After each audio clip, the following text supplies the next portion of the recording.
ব্যস্ততায় জাকারিয়া ভাইয়ের দাওয়াত এবং মেখলের প্রতি আমাদের একটা আবেগ আছে। এটা মেখলের উসুল এবং আমল তারবিয়তের কারণে তারা সেই কদিম উসুল এখনো ধরে রেখেছেন এবং সফলতার সঙ্গে আলহামদুলিল্লাহ। মুফতি শাহ হুজুর রহমাতুল্লাহ আলাইহের কবর এখানে,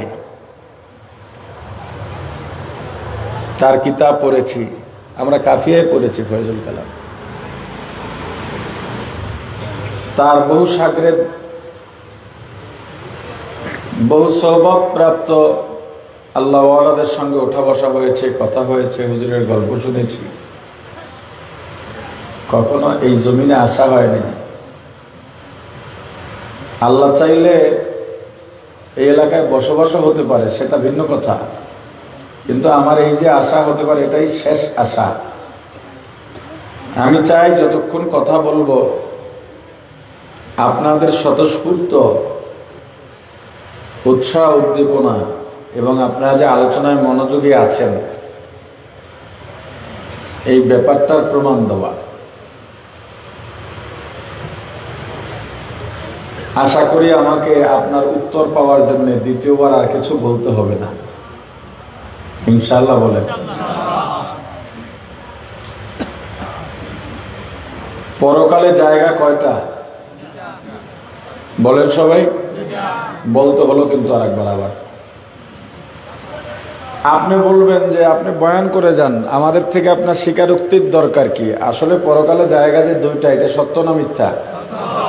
সত্য সাক্ষী দিলে অনেক বড় গুনাহ হয়, কথা বলে না।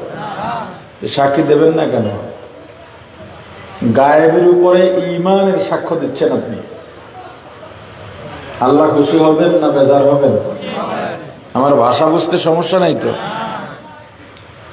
পরকালের জায়গা একটা জান্নাত আর একটা জাহান্নাম, একটা জান্নাত জাহান্নাম।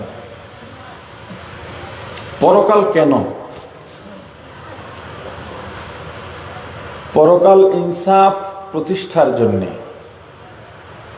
পরকাল দুনিয়ার ভালো মন্দের চূড়ান্ত ফলাফল গ্রহণের জন্য, পরকাল সরাসরি আল্লাহকে দেখার জন্য।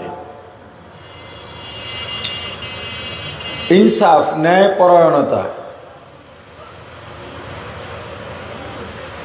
এটা দুনিয়ায় সম্ভব না, পরিপূর্ণ সম্ভব না। ভালো মন্দের ফলাফল এটাও দুনিয়ায় পরিপূর্ণ সম্ভব না। যেমন মনে করেন নেকের যে ফলাফল, আপনি বলবেন দুনিয়াতেই তো আমরা ভালো কাজের ফলাফল পেতে পারি, অন্যায় কাজের শাস্তি পেতে পারি, আদালত আছে, বিচারক আছে, কাজী আছে, কোর্ট আছে। আচ্ছা, এটার জবাবের আগে আপনি একবার সুবহানাল্লাহ বলেন, সবাই বলেন।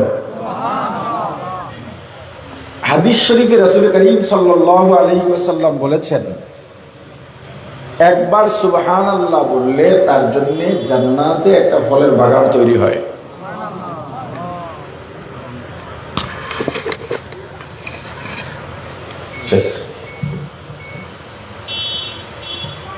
বাগানটা কত বড়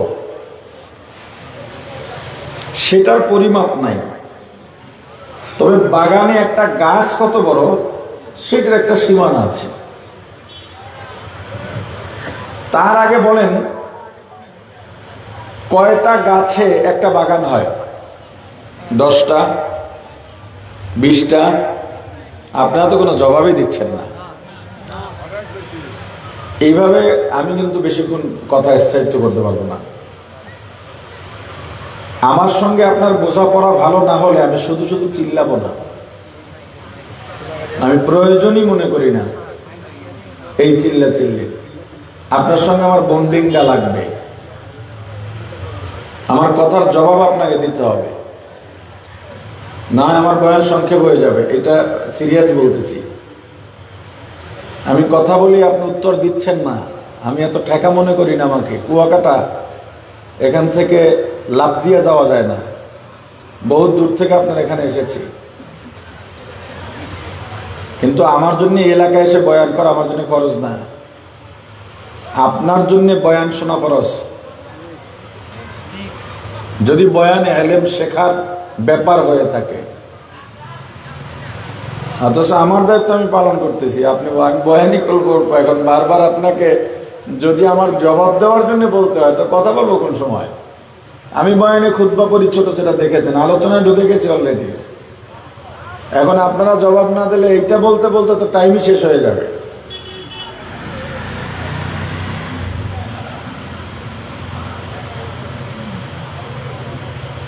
একটা বাগানের জন্য কয়েক হাজার গাছ লাগে। এখন একটা গাছ কত বড় হবে? হাদিস শরীফে রাসূল করিম সাল্লাল্লাহু আলাইহি ওয়াসাল্লাম বলেছেন, জান্নাতের একটা ফল গাছের আয়তন হবে 550 মাইল। কত মাইল? আচ্ছা, মাইল, কিলোমিটার না, 500 মাইল হবে। বলে মনে হয় 550 বলছি, জানি না। 500 মাইল হবে। 500 মাইলে কত কিলো হয় জানা আছে? কিলোমিটার।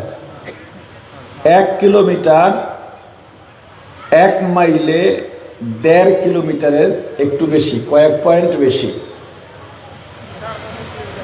আমরা অনেকে 1.5 কিলোমিটার বলি 1 মাইলে, এই হিসাব করলে সমস্যা নাই, কিন্তু মাসালার ক্ষেত্রে একটা ঝামেলা আছে অন্য জায়গায়। এই জন্য 1.5 কিলো না বলাই ভালো, যে 1 মাইলে 1.5 কিলো, এটা বললে একটু মাসালায় ঝামেলা হয়ে যাবে, একটু বাড়তি বলতে হবে। ওই উনি হাসতেছে, বুঝছে কিনা জানি না, এটা একটা জরুরি ব্যাপার। সেটা হলো, আপনি যদি বাড়ির থেকে বের হন সফরের নিয়তে 48 মাইল বা তার থেকে দূরত্বের সফরে বের হলেন, জার্নিতে বের হলেন, তখন আপনার এলাকা পার হয়ে গেলেই 4 রাকাত ফরজ নামাজে কত রাকাত পড়বেন? 2 রাকাত। কিন্তু আমাদের দেশে তো মাইলের হিসাব নাই, কিতাবের হিসাব কি? 48 মাইল। এখন আপনি যদি 1 মাইলে 1.5 কিলো ধরেন, 1.5 কিলোমিটার, তাহলে 48 মাইলে কত কিলোমিটার হয়? 72 কিলোমিটার হয়। আপনি যদি 48 মাইল 1.5 কিলো হিসাব করে 72 কিলোমিটার সফর করে কসর করেন, আপনার কসর কিন্তু হচ্ছে না। কারণ 48 মাইলে 78 কিলোমিটার হয়, অল্প কম বেশি। তাহলে আপনি 1.5 কিলো ধরলে এই মাসালা ওখানে পেঁচ খাবেন। তাহলে 500 মাইলে কম বেশি মোটামুটি আমরা 800 কিলো ধরতে পারি। কত কিলো? জোরে বলেন। এখন জান্নাতের একটা ফল গাছ ঢাকার 0 পয়েন্টে লাগানো হলো, ফলাফল কি হবে? পুরো বাংলাদেশ কাভার হয়ে যাবে। একটা গাছে পুরো বাংলাদেশ কাভার হয়ে যাবে। কিভাবে? ঢাকার 0 পয়েন্ট থেকে বাংলাদেশের এমন কোন প্রান্ত নাই যেটা 800 মাইল আছে। ঢাকার 0 পয়েন্ট থেকে আপনাদের টেকনাফ 800 কিলো নাই, সিলেট সুনামগঞ্জ ছাতক 800 কিলো নাই, রাজশাহী নওগাঁ 800 কিলো নাই, কুড়িগ্রাম রংপুর 800 কিলো নাই, কুষ্টিয়া ভেড়ামারা 800 কিলো নাই, খুলনা কুয়াকাটা 800 কিলো নাই। তার মানে জান্নাতের একটা ফল গাছ মানে পুরা বাংলাদেশ। আরে কথা বলে না? তাহলে একটা বাগান হলে এই পৃথিবীর থেকেও কয়েক গুণ বড় একটা বাগান পায় একবার সুবহানাল্লাহ বললে। এবার আমাকে বলেন, আমরা সুবহানাল্লাহ জীবনে একবার বলছি না 1000 বার আলহামদুলিল্লাহ? জোরে বলেন। 1000 বলেছি, লক্ষ লক্ষ সুবহানাল্লাহ বলেছি, কোটি বার সুবহানাল্লাহ বলেছি।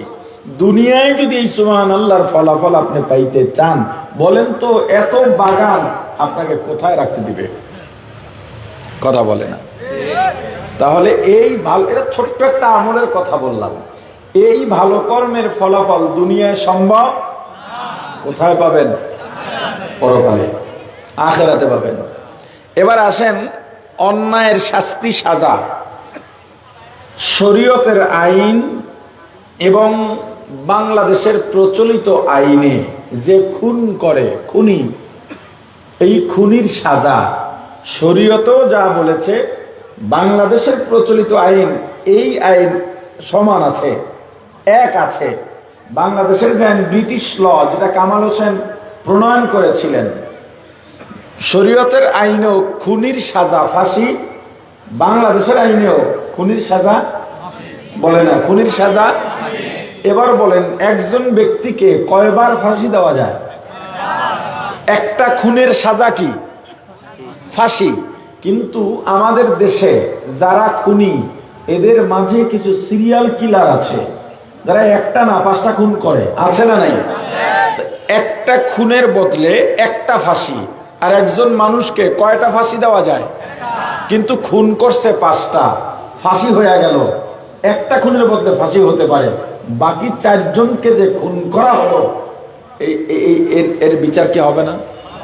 আরে কথা বলে, হবে কি হবে না? দুনিয়া তো সম্ভবই না। কেন?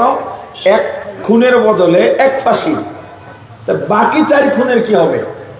ফাঁসি হয়ে গেছে। 5 খুনের বদলে 5টা ফাঁসি দেওয়া সম্ভব না। এক ফাঁসি দিছে, এক ফাঁসিতে কয়জনার খুনের বদলায় হয়? একজনার। খুন করছে কয়টা? 5টা। বাকি রইল কয়জন? এটার বিচার পরকালে হবে। এজন্য পরকাল ইনসাফ। আল্লাহ চান না একটা পিঁপড়া জুলুমের শিকার হবে আর বিচার পাবে না, এটা হতেই পারে না। আল্লাহ শ্রেষ্ঠ ইনসাফকার, ন্যায়পরায়ণ। এবং এই ইনসাফ, সত্য বিচার, ন্যায়পরায়ণের এত দাম কিয়ামতের ময়দানে, কঠিন হাসরের ময়দান, এত কঠিন হবে এই হাসরের ময়দান। হাসরবাসীরা শুধু আরশের দিকে তাকাবে বারবার, বিচার কাজ কেন শুরু হয় না? তারা মনে করবে যেই বিপদে আমরা আছি, বিচার কাজ শুরু হইয়া গেলেই মনে হয় বেঁচে গেলাম। এত বিপদে থাকবে, এত কঠিন অবস্থা। এমন সময় আখিরাতে 3টা সময় কেউ কাউকে পরিচয় দেবে না। কয়টা সময়? আরে জোরে বলেন। একটা হলো হাসরের ময়দানে বিচারের আগ মুহূর্তে, যখন ঘামের দরিয়ায় হাবুডুবু খাবে। আমল অনুযায়ী কারো ঘাম হবে পায়ের টাকনু পর্যন্ত, কারো ঘাম হবে হাঁটু পর্যন্ত, কারো ঘাম হবে কোমর পর্যন্ত, কারো গলা পর্যন্ত ডুবন্ত থাকবে, কেউ হাবুডুবু খাবে। এই সময় কেউ কাউকে চিনবে না। দ্বিতীয়, যখন মিজানের পাল্লায় আমল পরিমাপ হবে, এই সময় পেরেশানি থাকবে, কেউ কাউকে চিনবে না। 3 নম্বরে পুলসিরাতের ঘাটিতে, এই 3 জায়গায় কেউ কাউকে চিনবে না। এমন কি এই পৃথিবীতে সব থেকে ভালো সম্পর্ক, জীবন দেওয়া নেওয়ার সম্পর্ক মা সন্তানের, এর পরের সম্পর্ক স্বামী স্ত্রীর, এর পরের সম্পর্ক আপন ভাইয়ের, এর পরের সম্পর্ক বাবা সন্তানের। কিন্তু কিয়ামতের ময়দানে এই মায়ের সঙ্গে দেখা হলে মা বলবে তোরে চিনি না, ছেলে বলবে আমি অমুকের সন্তান, যার জন্য তুমি রাত 2টা 3টা পর্যন্ত জেগে থাকতে খানা নিয়ে নিজে খাইতা না, আমার বাবা আসবে একসঙ্গে খাইবা। আমার বাবার সঙ্গে মামার তর্ক, মানে তোমার স্বামীর সঙ্গে তোমার আপন ভাইয়ের সঙ্গে দ্বন্দ্ব। আমার বাপ তোমার রক্তের কেউ না, আমার মামা তোমার রক্তের ভাই, আমার নানা তোমার জন্মদাতা বাবা, আমার বাবা তোমার রক্তের কেউ না, তবুও এমন ভাবে তুমি আমার বাবাকে ভালোবাসছো, তোমার বাবার সঙ্গে তোমার স্বামীর তর্ক হলে জন্মদাতার পক্ষ না নিয়া আমার বাবার পক্ষ নিয়া নিজের বাপের বাড়ি ত্যাগ করছো। আমি সেই আব্দুর রহমান আব্দুল্লাহর ছেলে। মা জবাব দিয়া বলবে আমার বিয়াই হয় নাই, কিসের স্বামী কিসের সন্তান। يوم يفر المرء من أخيه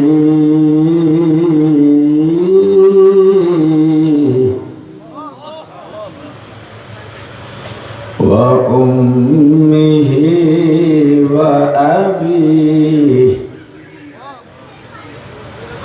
وصاحبته وبنيه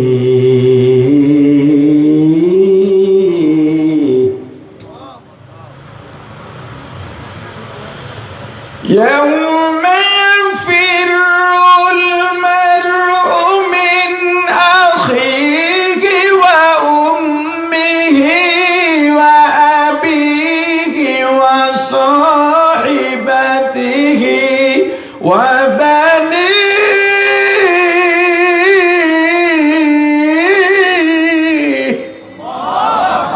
কিয়ামতের ময়দানে মা বাবা সন্তানকে দেখলে পালাবে, সন্তান মা বাবাকে দেখলে পালাবে, ভাই ভাইকে, ভাই বোনকে, বোন ভাইকে, বন্ধু বন্ধুকে, স্বামী স্ত্রীকে, স্ত্রী স্বামীকে দেখলে চেনবে কিন্তু পালাবে, যাতে পরিচয় দেওয়া না লাগে। প্রাণের ভাই আমার, ইনসাফের এত বড় দাম। কিয়ামতের ময়দানে, কঠিন হাসরের ময়দানে 10 জন ব্যক্তি আল্লাহর আরশের নিচে ছায়া পাবেন। 1 নম্বর ন্যায় পরায়ণ শাসক। শুধু শাসক নয়, যারা নেতৃস্থানীয় পর্যায়ে আছেন, বিচার করেন, ফয়সালা করেন, যার মধ্যে ইনসাফ আছে, আল্লাহ তাকে আরশের ছায়ার নিচে জায়গা দেবেন। ইনসাফ এত বড় দামি। একটা সাধারণ ক্ষুদ্র প্রাণী পিঁপড়া অন্যায়ের শিকার হয়ে মারা যাবে, বিচার পাবে না। জুলুমের শিকার হয়ে মারা যাবে, বিচার পাবে না। এটা আল্লাহ চান না। কিয়ামতের ময়দানে কথিত আছে জিন আর ইনসান উঠবে, মানুষ আর জিন উঠবে। আসলে শুধু মানুষ আর জিন নয়, কিয়ামতের ময়দানে যত প্রাণী আছে সবই উঠবে, সব উঠবে। কেন উঠবে? ইনসাফ প্রতিষ্ঠার জন্য। দুনিয়ায় একটা প্রাণী আছে নাম কুকুর। ওর খাসলাত, দুর্বল কুকুরকে সামনে পাইলে দুর্বলের কোনো দোষ লাগে না, বিনা দোষে, বিনা অন্যায়ে শক্তিশালী কুকুর ওরে 2 মাইল ধাওয়া করে হলেও একটা কামড় দেয়। এই খাসলাত কার? জোরে বলেন। মানুষের ভিতরে এই খাসলাত আছে না নাই? দুর্বল পাইছে, ঠেসে ধরেছে। দুর্বলের জমি জমা দখল করে, পজিশন দোকান দখল করে নেয়, রিকশায় উঠছে, 15 টাকার ভাড়া 10 টাকা দিয়া ধমক দিতেছে, এমনকি গায়ে হাতও তুলতেছে। এমন জালেম আছে না নাই? তোমার পাওয়ার আছে ঠিক, তবে তুমি দেখতে মানুষের মতো হলেও তোমার খাসলত কুকুরীয় খাসলত। কিসের খাসলত? ওয়ালাকাদ যারানা লিজাহান্নামা কাসীরা। আল্লাহ বলেন অধিকাংশ মানুষের জন্য আমি আল্লাহ জিনের জন্য জাহান্নাম বানিয়েছি। মিনাল জিন্নি ওয়াল ইনস লাহুম কুলুবুন লা ইয়াফকাহুনা বিহা ওয়া লাহুম আ'য়ুনুন লা ইউবসিরুনা বিহা ওয়া লাহুম আযানুন লা ইয়াসমাউনা বিহা উলাইকা কাল আনআমি বাল হুম আযাল উলাইকা হুমুল গাফিলুন। গর্ব সূরাত আদমি ইনসাবুদে আহমদ আবু জাহল হামে কে সাবুদে লা ইলাহা ইল্লাল্লাহ লা ইলাহা ইল্লাল্লাহ লা ইলাহা ইল্লাল্লাহ লা ইলাহা ইল্লাল্লাহ লা ইলাহা ইল্লাল্লাহ লা ইলাহা ইল্লাল্লাহ। এই যে মানুষ দেখি আমরা, মানুষ দেখতে তো সব এক। মানুষের মতো দেখলেই মানুষকে মানুষ বলা যায় না, মানুষের সূরতের মতো দেখলেই মানুষকে মানুষ বলা যায় না, মানুষের মতো হাত পা থাকলেই মানুষকে মানুষ বলা যায় না, মানুষের বংশ থেকে জন্ম নিলেই মানুষকে মানুষ বলা যায় না। মানুষের মতো দেখলেই যদি মানুষকে মানুষ বলা যেত, নবীজির চেহারা আবু জাহেলের চেহারা দেখতে প্রায় একই রকম ছিল। নবীজি যেই বংশ থেকে দুনিয়াতে আসছেন, আবু জাহেলও সেই বংশ থেকে দুনিয়াতে আসছে।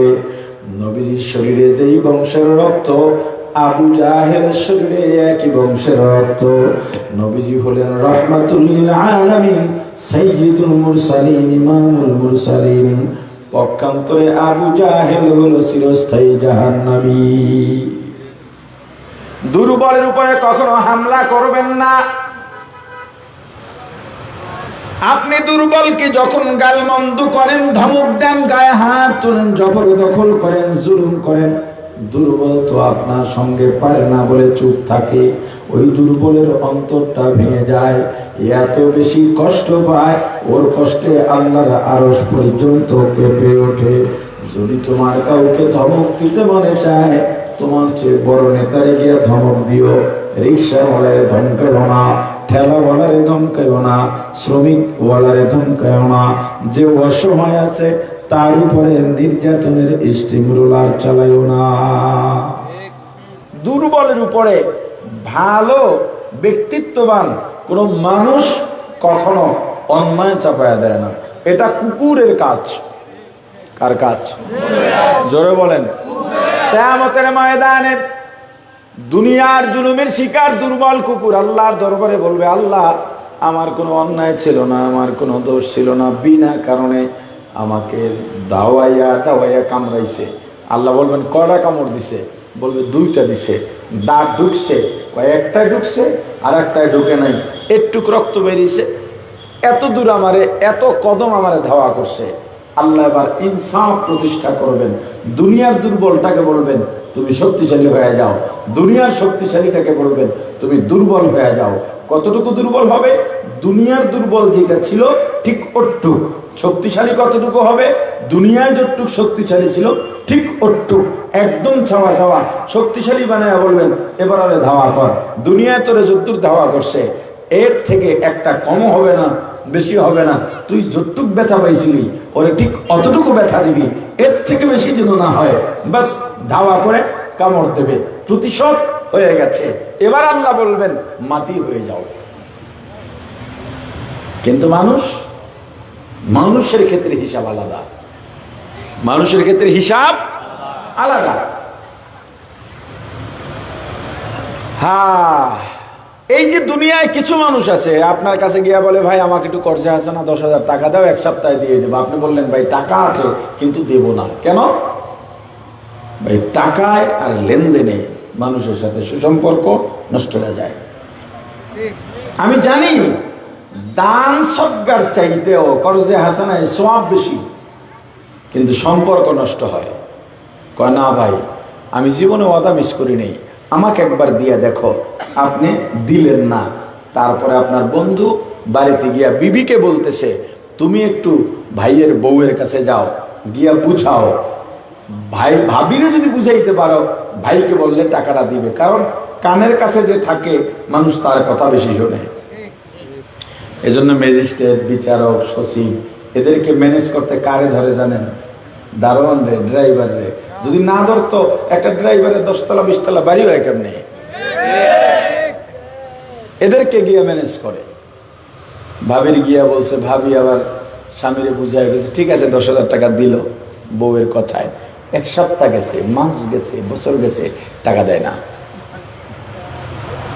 হঠাৎ দেখে ওদিক থেকে পাওনাদার আসতেছে, ওদিক থেকে রাস্তা ঘুরে হেলায়, দেখা দেয় না। দোকানে বাকি খায়, খাইতে খাইতে অনেক হয়েছে, এখন ওই বাজারই আর যায় না, অন্য দোকানে গিয়ে নগদ টাকায় খায়, কিন্তু এখানে বাকি পরিশোধ করে না। আছে না ভাই? হঠাৎ একদিন দেখা হইলো আপনার সাথে, ভাই 1 সপ্তাহের কথা বলে আজকে 7 মাস কাটাইলেন, টাকাটা দেবেন না। তখন কি বলে, মিয়া মরে গেছি নাকি, পালাইয়া গেছি নাকি এলাকার থেকে, টাকা দিয়ে কি করবেন? আপনি টাকা পাবেন, আপনার টাকা চাইছেন, আপনার জিগায় টাকা দিয়ে করবেন কি? আছে না নাই? আপনি টাকা চাইতে চাইতে মরে গেলেন, টাকাটা পাইলেন না। এই টাকাটা পাওয়া দরকার আছে না নাই? জোরে বলেন। কিন্তু পাইলেন না তো, ইনসাফ হইছে? এটা পরকালে পাবেন। এই যে রাজনৈতিক দলগুলোর ক্ষমতার পালা বদলে এত বছর এক দলের ক্যাডারদের টাকা দিয়ে দোকান খাইছেন, দল পাল্টে গেছে, এখন আর এক দল আইছে, টাকা তো আপনি আগেই দেওয়া, আবার দেওয়া লাগতেছে, কথা কয় না। আপনি কি ন্যায়ের শিকার না জুলুমের শিকার? বিচার তো পাইতেছেন না, কারণ ক্ষমতাসীন দলের বড় নেতার কাছে গেছেন, উনি আপনাকে এমন তেল দিয়ে দিয়েছে, কি তোমার সাথে এটা করছে আমি এখনই দেখতেছি, আপনার সামনে ফোন দিয়া মা বাপ তুলে গালি টালি দিয়া যে অমুকের কাছেই যাবি না। আপনি তো মহাখুশি, এর চাইতে আদর্শবান নেতা হয় না, কিন্তু আপনার যেই পজিশনটা যে দখল করছে বা আপনার থেকে চান্দা নিল, তারে ডাইকা কয় বেটা এইসব একেবারে উড়াই দে, এ জায়গায় রাখাই যাবে না, আরে কথা বলে না। আপনি কি ন্যায়ের শিকার না জুলুমের শিকার? এই জুলুমের বিচার তো আপনার বড় নেতার কাছে গিয়েও পাইলেন না, গেলেন থানায়, থানার কাছে বড় নেতা ফোন দিয়ে বলছে খবরদার আমার ছেলেরা টাকা আনছে, কিছু বলা যাবে না, থানায়ও বিচার পাইলেন না। আপনি ন্যায়ের শিকার না জুলুমের শিকার? তাহলে আপনার বিচার কি হবে না? আপনার ইনসাফ কি প্রাপ্য না? এটা কিয়ামতে প্রতিষ্ঠা হবে। মাকতুল যাদেরকে খুন করা হয়েছে তারা সবাইকে আল্লাহর কাছে দাঁড়াবে, আল্লাহ আমার কোনো অন্যায় ছিল না, আমাকে খুন করছে প্রতিহিংসাবশত, রাজনৈতিক দ্বন্দ্বে আমার ছোট ছোট ছেলে মেয়েকে এতিম করেছে, আমার স্ত্রীকে বিধবা করেছে, আমার রক্তাক্ত লাশ দেখে আমার মা বারবার মূর্ছা খেয়ে পড়েছেন, বেহুশ হয়ে পড়েছেন, আমার বাবা রাতে নিভৃতে তাহাজ্জুদে নিয়মিত কেঁদেছেন, আমার মা বাবাকে সন্তান হারা করেছে, আল্লাহ আমি এর বিচার চাই। এখন আল্লাহ এখানে বিচারের পদ্ধতি কি করবেন? প্রাণীর বিচারের তো পদ্ধতি একটা ওখানে দেখানো গেল, এখন কি বলবেন? যে খুনিরে বলবেন যে এবার তুমি দুর্বল হও, আর মাকতুল যাকে খুন করা হয়েছে তারে বলবেন ওরে খুন করে এলাও। পরকালে মানুষের বিচার কি এটা হবে? ওখানে লেনদেন হবে সওয়াব আর গুনার। কাতেলকে বলবেন তোর সওয়াব কত আছে, একটা খুন বদলায় এতগুলো নেক দেওয়া লাগবে, দিয়া দাও, যদি নেক থাকে দিয়ে দেবে, দ্বিতীয় জন আসবে দিয়া দেবে, এখন ভান্ডে নেক নাই, তাহলে এখন ফয়সালা মাকতুলের গুনাহ কাতেলের আমলনামায় চলে যাবে। একটা সময় দুনিয়াতে যত ইবাদত করেছিল শূন্য খাতা হয়ে যাবে, যেখানে কয়েক পার্সেন্ট নেক ছিল সেখানে খাতায় উঠে যাবে 0.0%। এরপর বলা হবে খালি হাতে এই পথে চলে যাও। ওই পথ কোন পথ? জোরে বলেন। কিয়ামতের ময়দান, এই বিচারের পরে দুইটা জায়গা, একটা জান্নাত আর একটা, এই দুই জায়গার বাইরে আপনি চাইলেও যাইতে পারবেন না। আপনার আমার কর্মের কারণে হয়তো জান্নাত নয়তো জাহান্নাম, দুই জায়গার এক জায়গায় যেতেই হবে। জান্নাত কি জিনিস? শান্তির বালাখানা। কেমন শান্তি? সারা দুনিয়ার সুখ শান্তি যদি এক জায়গায় করা হয়, জান্নাতের এক জাররা শান্তির সমান হবে না। জান্নাতীরা হাউজে কাউসার পাবে। কি পাবে? সবাই বলেন হাউজে কাউসার কি জিনিস? হযরত আনাস রাদিয়াল্লাহু তাআলা আনহু বলেন, আমরা রাসূলের সামনে কিছু সাহাবী বসা ছিলাম, রাসূল এভাবে হাতের সঙ্গে টেক লাগাইয়া কাত হয়ে চক্ষু বন্ধ করে শোয়া ছিলেন। তবে রাসূল কোনো ধ্যানে ছিলেন, ঘুমান নাই, এটা আমরা বুঝতেছিলাম। আমরা কোনো কথা বলতেছি না, পিন পতন কি বলে নীরবতা। কিছুক্ষণ পরে হুজুর উঠে বসলেন, চক্ষু খুললেন, মুচকি হাসলেন, আমাদের জিজ্ঞেস করলেন, সাহাবীরা তোমরা জানো আমি কেন হেসেছি? সাহাবায়ে কেরাম মুআদ্দাবানা জবাব দিলেন, আল্লাহ ও আল্লাহর রাসূলই ভালো জানেন। হুজুর বললেন, একটা সুসংবাদ আছে। কি আছে? এই মাত্র জিবরাইল এসেছিল, আল্লাহ আমার উপরে কোরআনের ছোট্ট সূরা, সবচেয়ে ছোট্ট সূরা সূরাতুল কাউসার নাযিল করেছেন। এবং এই সূরার মাধ্যমে আল্লাহ ঘোষণা দিয়েছেন, আল্লাহ আমাকে হাউজে কাউসার দান করেছেন। হুজুর আবার প্রশ্ন করলেন, সাহাবীরা তোমরা জানো হাউজে কাউসার কি? সাহাবীরা আবার মুআদ্দাবানা জবাব দিলেন, আল্লাহ ও আল্লাহর রাসূলই ভালো জানেন। রাসূল বললেন, এটা জান্নাতের একটা নহর, এটা আপনাদের মেখলের কোনো ময়লা যুক্ত ড্রেন নয়। হাউজে কাউসারের তলদেশ থেকে 2 ধার হীরা জহরত মণি মুক্তার পাথর দিয়ে বাধাই করা থাকবে। এই নহরে যেই পানীয় বা শরবত থাকবে, এটা দেখতে দুধের চাইতেও সাদা, মধুর চাইতেও মজাদার মিষ্টি। একবার পান করলে সারা জীবনেও আর পানির পিপাসা লাগবে না। এটা পাবে কারা? জান্নাতীরা, শুধুই জান্নাতীরা পাবে। এবং এটার গুরুত্ব কত, কিয়ামত কায়েম হয়ে যাবে। বিজ্ঞানীরা বলে সূর্য জমিন থেকে 9,30,00,000 মাইল দূরে। এই সূর্যতে 9টা মতান্তরে 11টা মতান্তরে 13টা মুখ আছে, 12টা মুখ বন্ধ করা। একটা মুখ দিয়া সূর্যের আলো বা আগুন বের হয়। ওই আগুনের মূল স্ফুলিঙ্গ দুনিয়াতে আসে না, উপরের দিকে যায়। দৈনিক 70,000 রহমতের ফিরিস্তা পানি ঢালে। এরপরও চৈত্র মাস, ভাদ্র মাসের গরমের তাপ, রোদের তাপ সইতে পারি না। কিন্তু কিয়ামতের ময়দানে 9,30,00,000 মাইল দূরে থাকবে না, প্রত্যেক মানুষের সর্বোচ্চ 1 মাইল মাথা থেকে 1 মাইল উপরে থাকবে। উল্টো দিকে নয়, মানুষের দিকে তাক করে থাকবে। একটা মুখ নয়, 13টা মুখ খোলা থাকবে। একজন ফেরেশতাও মনের ভুলে 1 ফোঁটা পানিও ছাড়বে না, বরং বলে দেবেন, আল্লাহ সূর্য তোর যত তাপ আছে সব ছেড়ে দে। হাসরের ময়দান কায়েম হবে, হাসরের ময়দান হবে। এই কয়েক মাস আগে কোন দেশ বিজয় অর্জন করেছে? শাম, সিরিয়া। আল্লাহ রাসূল এই জায়গাটাকে ইশারা করেছেন, এখানে হাসরের ময়দান হবে। হাসরের ময়দান কায়েম হওয়ার পর আপনার মেখল থেকেও মানুষগুলো হাসরের ময়দানে যাবে। যার যার আমল অনুযায়ী কেউ কেউ সাওয়ারিতে পলকে পলকে হাসরের ময়দানে পৌঁছে যাবে, কেউ কেউ হেঁটে হেঁটে যাবে, কেউ কেউ হামাগুড়ি খেতে খেতে যাবে। আর একদল মানুষ মাথা উপরে, চেহারাটা মাটির মধ্যে, এভাবে ডান বাম করে হেসরাইয়া হেসরাইয়া হাসরের ময়দানে যেতে যেতে চোখ অন্ধ হয়ে যাবে, চেহারা থেতলে যাবে।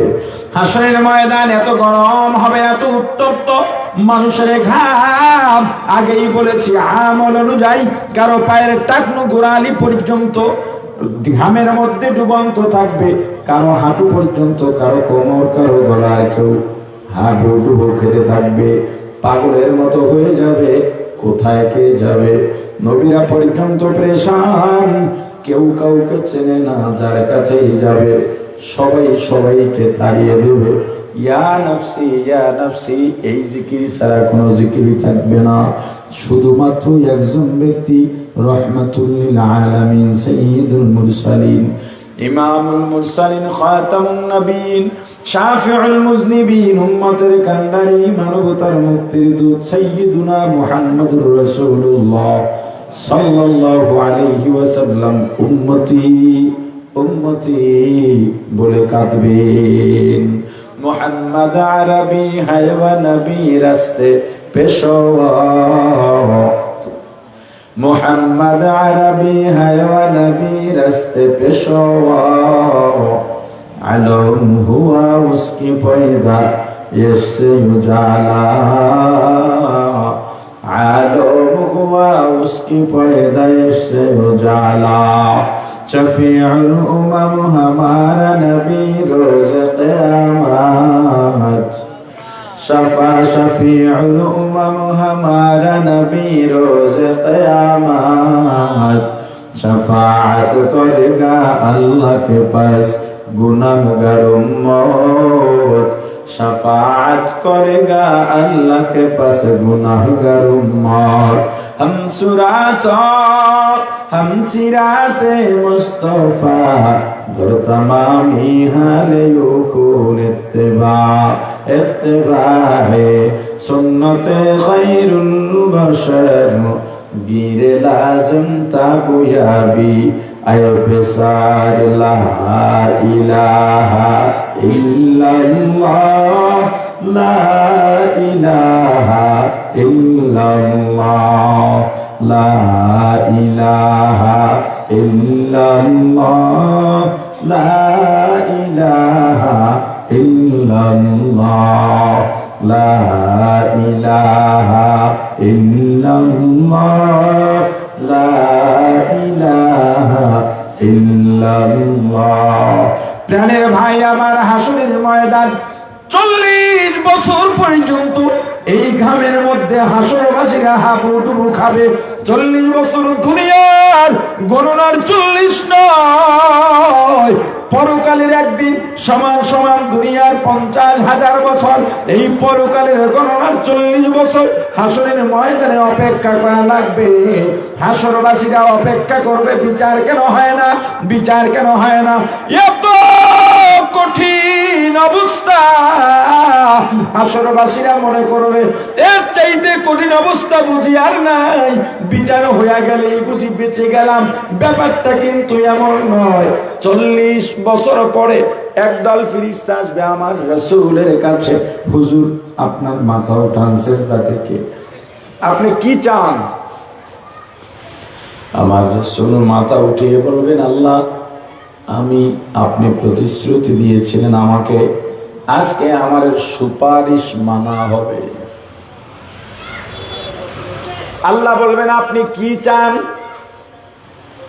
রাসূল বলবেন, আল্লাহ উম্মতরা কষ্ট পাচ্ছে, বিচার কার্য শুরু হয়ে যাক। আল্লাহ বলবেন আপনার সুপারিশ মানা হলো, পাশাপাশি এই কষ্টের মধ্যে আপনার উম্মতকে পতিত হতে হবে না, হাউজে কাউসারের কিনারায় চলে যান, আপনার উম্মতকে ডাকেন, আরশের ছায়ার নিচে জায়গা দেন, আর আপনার নিজ হাতে হাউজে কাউসারের পানি পান করে দেন। রাসূল ডাক দিবেন, উম্মতরা দুনিয়ায় আমাকে দেখতে পারো নাই, আমার নাম শুনেই কেঁদেছো, দরুদ পড়েছো, দরুদ পড়তে পড়তে মায়া অন্তরের ভিতরে আমার মায়া জন্ম হয়েছে, টাকা পয়সাও নাই, রওজাও জিয়ারত করতে পারো নাই। সব নবীরা ইন্তেকালের পরে আসমানে গিয়েছে, আমার রাসূল আসমানে যান নাই, এখনো রওজা আতহারে সশরীরে সিজদায় পড়ে উম্মতি উম্মতি বলে কাঁদে। আহলে সুন্নাত ওয়াল জামাতের আকীদা, রাসূল হায়াতুন নবী কি বলেন? রাসূল সশরীরে রওজায় আছেন। শাইখুল ইসলাম হুসাইন আহমদ মাদানী রহমাতুল্লাহ আলাইহি কাবা চত্বরে দর্শ দিতেন। কাবা চত্বরে বিভিন্ন মাযহাবের ছাত্ররা হুজুরের কাছে দর্শ নিতেন। যখন আকীদা এলো হায়াতুন নবীর আকীদা, এক মাযহাবের ছাত্র বলে হুজুর বুঝি নাই, মানুষ মারা যাওয়ার পরে আবার জিন্দা কিভাবে থাকে। আরেক দল বলে জিন্দা থাকতে পারে, তবে জিসমানি ভাবে, শারীরিক ভাবে কিভাবে জিন্দা থাকে। যতই ইশকালের প্রশ্নের জবাব দেন, ছাত্ররা বুঝতেছে না। হুজুর বললেন সবাই নতুন করে ওযু বানাও। সবাই ওযু বানাইছে, বলে এবার সবাই সিজদায় গিয়ে রওজার মুরাকাবা করো। ওস্তাদ যেমন শাগরেদ তো তেমনই হবে। আরে কথা বলে না? মা বাবা যদি ভালো হয়, সন্তান ভালো হয়, শিক্ষক যদি ভালো হয়, ছাত্র ভালো হয়, পীর যদি ভালো হয়, মুরিদ ভালো হয়, দলের নেতা নেত্রী যদি ভালো হয়, কর্মীরাও ভালো হয়। সবাই সিজদায় চলে গেলেন, মুরাকাবা করতেছেন রওজা মোবারকের। অনেকক্ষণ মুরাকাবার পর ছাত্ররা চিৎকার দিয়ে উঠে চোখের পানি ছেড়ে কাঁদেন আর বলেন হুজুর মাসআলা হল হয়ে গেছে। ওই যে দেখা যায়, আমরা দেখতে পাচ্ছি আমার রাসূল রওজার মধ্যে সেজদায় পড়ে উম্মতি উম্মতি বলে কাঁদে। আমার রাসূল ডাক দিবেন, উম্মতিরা আয়, দুনিয়ায় দেখতে পারিস নাই সেই বাংলাদেশের প্রান্তিক এলাকা মেকলের গ্রামে বসে ওলামায়ে কেরামের জবানে আমি রাসূলের ত্যাগের কথা শুনে কেঁদেছিস, আমার প্রতি মায়া জন্মেছে। قال النبي صلى الله عليه وسلم لا يؤمن أحدكم حتى أكون أحب إليه من والده وولده والناس أجمعين أو كما قال النبي عليه الصلاة والسلام। হাদিস শুনেছো, সব কিছুর চাইতে আমি রাসূলকে ভালোবাসা লাগবে, জীবনটা দিয়া দিতে চাইছস, আজকে আয় আমার হাতে হাউজে কাউসারের পানি পান করাবো। সব উম্মত হুমরি খেয়ে পড়বে, কার আগে কে যাবে? বেশিরভাগ উম্মতকে ফেরেশতা বাধা দিবে, ধমক দিয়া বাধা, এই কই যাস, তোরা এদিকে যাওয়ার যোগ্য না, দাঁড়া। রাসূলের আশিকের নামে বেয়াদবি কম করিস নাই। দাড়ি নাই, সুন্নত নাই, নামাজ নাই, রোজা নাই, দাবি করছে সুন্নি। আমি চাঁদপুরে লেখাপড়া করেছি, আমাদের দক্ষিণাঞ্চলে বরিশালে কুয়াকাটায় সুন্নি ওয়াহাবি এখনো চেনে না। এটা আমাদের জন্য আল্লাহর দেওয়া বিশেষ রহমতের পয়গাম। আমাদের ওখানে দ্বন্দ্ব তো দূরের কথা, সুন্নি কি আর ওয়াহাবি কি এই শব্দই চেনে না। আপনাদের কাছে খুব আশ্চর্য মনে হয়, তাই না? হুজুর আমরা মারামারি করে পাই না দিশা, আর আপনাদের ওখানে এই শব্দ দুইটাই চেনে না। আমি কচুয়া গিয়েছি, তো ও কচুয়ায় উজানির পাশে, তো উজানির কারি সাহেব রহমতুল্লাহ আলাইহির কারণে হুজুরদেরকে ছাত্রদেরকে কারি সাহেব বলে ডাকে। এ যত বড় আলেম হোক, অনেক আগে, আমি ফারেক হয়েছি প্রায় 16-17 বছর হয়ে গেছে। আমি ওখানে গিয়েছিলাম কাফিয়ার বছর, বড় ভাই ওখানে পড়ছে এই সূত্রে। তো অনেক আগের কথা। এখন ওই এলাকার এই অরফ, এই পরিভাষা পরিবর্তন হয়েছে কিনা জানি না, এখন কারি সাহেব বলে ডাকে। আচ্ছা, তো একটা মসজিদ থেকে আসরের নামাজ পড়ে বের হয়েছি, একটা লোক খুব পছন্দ করতো, কণ্ঠ ভালো ছিল, গজল টজল বলতাম তো, খুব পছন্দ করতাম। তা লোকটা এমনি স্বাভাবিক ভদ্র মানুষ, সুন্নাত নাই আর কি ভিতরে, দৃশ্যমান যে সুন্নত, বুঝতেছেন তো, এগুলো ভিতরে নাই। বললাম, ভাই এই যে আপনারা সুন্নি আর ওয়াহাবি বলেন, এটা কি জিনিস? কয় আপনাকে এখনই দেখাইতেছি। আসরের নামাজ হয়ে গেছে, কচুয়ার ছাত্ররা তো বের হবে, ঘুরতে যায় না আসরের পর, সব মাদ্রাসা একটু উৎসবটাকে বের হয়েছে। 2-4 জন ছাত্র দলে দলে যায়, ওদিকে হাঁটে। এই যে দেখেন, এই যে বের হইতেছে, এগুলো সব ওয়াহাবি। কথা বলে না কি ওয়াহাবি? আমি বললাম, আপনি? আলহামদুলিল্লাহ আমি সুন্নি। আমি বললাম, তো আমাকে দেখতে কেমন মনে হয়? ওয়াহাবি ওয়াহাবি লাগে। আমি বললাম, আমি ওয়াহাবিও সুন্নিও। মুনাফিক, এগুলো মুনাফিক যে দুইটা চরিত্র নিজের ভিতরে রাখে। আমি বললাম, ভাই সুন্নি অর্থ কি? অর্থ বুঝি না, আমি রাসূলের আশিক। তা আমি বললাম, রে ভাই, দাড়ি আছে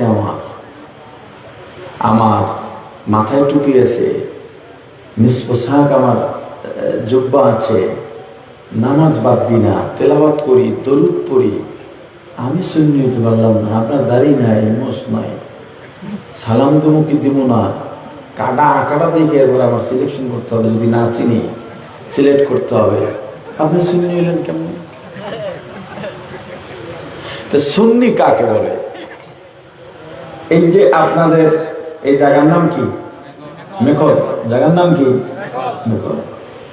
আপনার এখানে এক ভাই মনে করেন ঢাকায় গেছে বা আমাদের কুয়াকাটায় গেছে, আমরা তখন তাকে কি বলবো? না, জাকারিয়া ভাই যদি যায়, জাকারিয়া মেখলি, কথা কয় না, কি বলবো? কথা বলে না, জাকারিয়া মেখলি। এই লিটা ইয়ায় নিসবত, এটা কেন বললাম? যে উনি মেখলওয়ালা, উনি মেখলওয়ালা, মেখলি।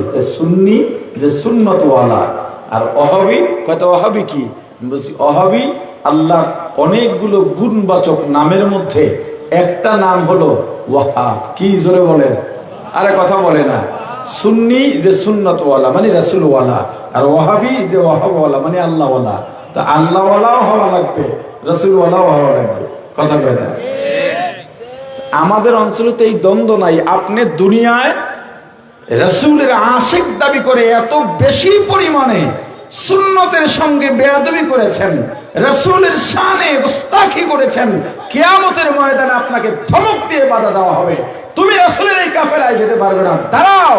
তখন সব বাধা প্রাপ্তরা উচ্চ আওয়াজে চিৎকার দিয়া বলবে, ইয়া রাসূলুল্লাহ, ইয়া হাবিবাল্লাহ, দেখেন আমাদেরকে আসতে দেয় না। রাসূল বলবেন, ফেরেশতারা বাধা দিও না, ওদেরকে আসতে দাও। ফেরেশতারা বলবেন, আল্লাহ রাসূল আপনি জানেন না ইন্তেকালের পর আপনার এই উম্মতেরা আপনার সুন্নতের সঙ্গে কত বেয়াদবি করেছে, বরং যে আলেমরা সুন্নতের দাওয়াত দিয়েছেন তাদের সঙ্গে কত বেয়াদবি করেছেন। এমনকি এমন পরিস্থিতিও হয়েছে আলেমকে গালি দেওয়া সওয়াব মনে করেছে। এমনও অঞ্চল আপনাদের চট্টগ্রামে আছে, আলেমদেরকে কতল করা তারা সওয়াবের কাজ মনে করে। আল্লাহর রাসূল কষ্ট পায়া বলবেন, সহকান সহকান, তোরা দূর হ, এরা আমার উম্মত হতে পারে না। রাসূল যদি তাড়াইয়া দেন জান্নাতুল ফিরদাউস পাবেন। আরে কথা বলে না। আল্লাহ আমাদেরকে সুন্নতি জিন্দেগি, সুন্নতের আমল ইখলাসের সঙ্গে, তাকওয়ার সঙ্গে